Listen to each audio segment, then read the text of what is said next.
regional banks, and the epic breakdown this sector and ETF saw is truly impressive.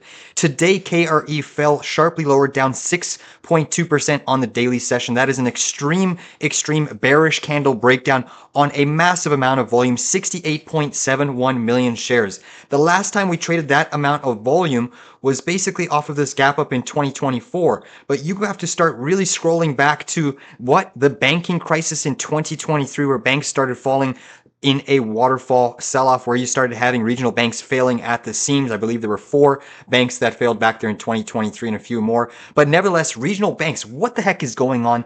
Are we about to have another banking crisis? Aren't lower interest rates supposed to be supportive of banks? Why are banks falling and interest rates falling at the same time? Is it not? It doesn't really make too much sense, but in reality, it does. There could be some credit issues. You look at where these banks borrow and lend their capital to. Regional banks are kind of the backbone of biotech, your high beta stocks, and some of those high beta stocks are getting absolutely bludgeoned.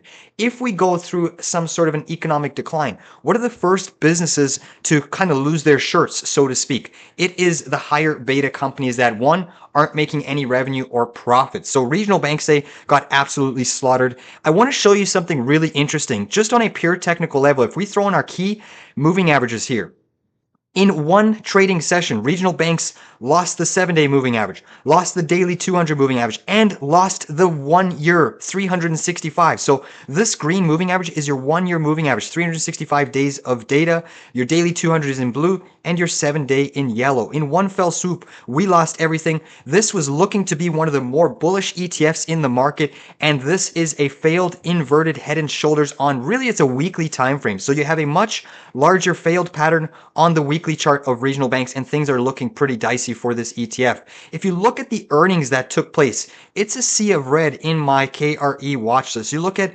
WAL, Western Alliance, getting absolutely crushed ahead of their earnings report. You look at TCBI getting absolutely crushed ahead of their report. Wells Fargo, not a regional, but a bigger financial, getting slapped today. Ticker HBAN, Huntington Bankshares, getting absolutely slapped today. CADE, getting absolutely slapped today. PNC, one of the bigger regional banks, only down 2%, but still getting annihilated. Even after it had a positive pop on the back of its earnings report, still getting sold into pretty sharply today. So a lot of those regional banks got absolutely demolished, and we have to really watch to see if there's going to be any contagion effects in this market. I think if you've been trading for at least a couple of years, you have to remember the trading banking crisis. That was a definitive catalyst for the market, and these regional banks will spill into your high beta sectors. Please keep in mind that KRE is a very heavy weighting in the Russell 2000. The IWM today got absolutely shattered, closing below the 7-day moving average, down 2.11%, and this is a pivotal area. If the Russell loses this, we could be going much lower. So just keep your eye on regional banks as to how they progress. If we see a 3-bar surge tomorrow, that would be pandemonium in the small cap land, and it would offer a pretty decent day trading scalp opportunity, but I would love to see a 3-bar surge gap down on the regional banks. But when this starts to sell in a waterfall fashion, beware, because you could have double-digit down days in certain regional banks, just like we started to see some glimpses of today. Please give this video a like down below. We'll see you on the charts a little later.